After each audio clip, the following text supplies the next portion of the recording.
तर जसा समृद्धी हायवेवर एक्झिट असतो तसा माझे राजकारणात वेळोवेळी एक्झिट असते.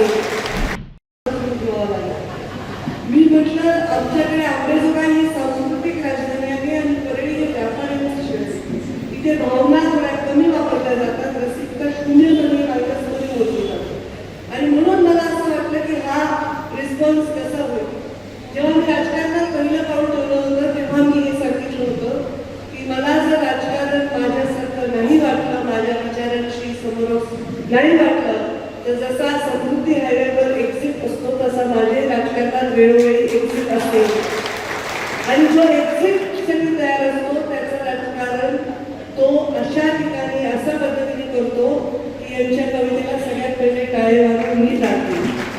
कारण आपण त्या देशात राहतो जिथे व्यक्ती स्वातंत्र्य आणि व्यक्त होण्याचं स्वातंत्र्य या दोन्हीलाही तेवढंच महत्त्व आहे आणि याच व्यक्ती स्वातंत्र्यामध्ये कलाकार लोकांना जी मुभा दिली पाहिजे ती मुभा देण्याच्या संस्कृतीत आपण त्यांनी त्यांचं म्हणणं नाही मांडल्याने स्पष्ट सत्य बदलत नाही. आपण कोंबडा झाकल्याने सकाळ होण्याची सूर्य उगवण्याचं थांबत नाही आणि म्हणून सकारात्मक टीका ही सुद्धा ऐकण्याची आपली ताकद असली पाहिजे आणि त्याच्यातून सुधारण्याची तयारी असली पाहिजे. आणि म्हणून मला आज कौतुक करावं लागतं. मी थोडंसं कार्याला चिडचिड केली, तुमचं माझं इम्प्रेशन खराब झालं असेल तर सॉरी, पण माझी चिडचिडच माझं प्रेम आहे. कारण मी चिडचिड करून डोळे वटारून राबवून हे एवढे रसिक झाले नाही तर असेही कार्यक्रम होऊ शकला नसता. तुम्ही ज्यांचं नाव आधी घेतलं कवितेत ते कार्यक्रम म्हणजे यांना सवय आहे. गाणे बजावणे, नाच गाणे यांची त्यांना सवय आहे.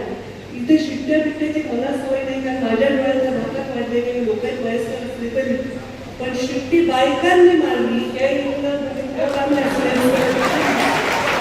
आणि मला त्याचं कौतुक आहे. त्याचा अर्थ असं नाही की शिट्ट्या मारा, पण त्या एवढ्या फ्री आणि एवढ्या निर्भय आहेत की त्यांना एका वेगळ्याच्या मागे असताना ते संरक्षण मिळालेलं की त्यांना अभिव्यक्ती त्यांना दाखवता आली. त्याच्याबद्दल कौतुक करते. माझा वाढदिवस मी साजरा करते, मी लपवून जाते, कुठेतरी लपून बसते आणि मग ते त्याचा सप्ताह होईल, त्याचा वर्षभर कार्यक्रम होईल त्याची भीती असते. मी स्वतःच्या वाढदिवसाला कधीच उपस्थित नसते, पण कवी संमेलन असल्यामुळे मी उपस्थित राहिले. तुझ्या सर्वांना मी फॉलो करते. तुमच्या कविता ऐकल्या, त्या कवितेमध्ये वेदना होत्या, त्या कवितेमध्ये प्रेम होतं, त्या कवितेमध्ये सामाजिक विषय सुद्धा होते आणि त्या कवितेमध्ये भरभरून तुमच्या भावना होत्या आणि त्या भावनांना आम्ही प्रतिसाद द्यावा यासाठी मीच अवलंबून कसे जाणं आवश्यक होतं. कारण कलेचा आदर करणं ही आमची संस्कृती. तुम्ही अटल बिहारी वाजपेयी जे प्रधानमंत्री होते आणि कवी देखील होते आणि ते त्यांनी कधीही बचावलं नाही. त्यामुळे कवी मनाचा माणूस हा वेदना मांडू शकतो, तो वेदना देत नाही याचा मला विश्वास. तुम्ही खूप सुंदर ओळी म्हणतात ते मला परत एकदा ऐकवा माहिती. आई उभी आणि बाबाच्या तुम्ही त्या ओळी सांगितल्या ते परत एकदा सांग. लेख छातीशी विलगते काय होते, लेख छातीशी विलगते काय होते, लेख छातीशी विलगते काय होते, लेख छातीशी विलगते काय होते, वाघ असतो बाप त्याची गाय होते. छातीशी घेऊ शकतो आणि वाघाची गाय होते, त्या बापाची लेक कधीच वाघी पिशव्या करू सांगेन की हे सुसंस्कृतपणा ही माझ्या राजकारणाच्या पहिल्या पावलाची घेतलेली शपथ आहे. माझा फॉलोअर हा सुसंस्कृत असला पाहिजे, तो रसिक असला पाहिजे. रसिक म्हणजे वेगळ्या अर्थाने घेऊ नका, त्या मांडणारा रसिक असला पाहिजे, त्याचा संस्कृतीशी नातं असलं पाहिजे. आज मला वाटतं 24 वर्षाचा माझा प्रवास यशस्वी होत आहे. अशी पिढी घडत आहे आणि ही मोठी पिढी माझ्या बरोबरच्या पोऱ्या माझ्याबद्दल खरंच असते ती पिढी त्याच्यामध्ये योगदान देत आहे.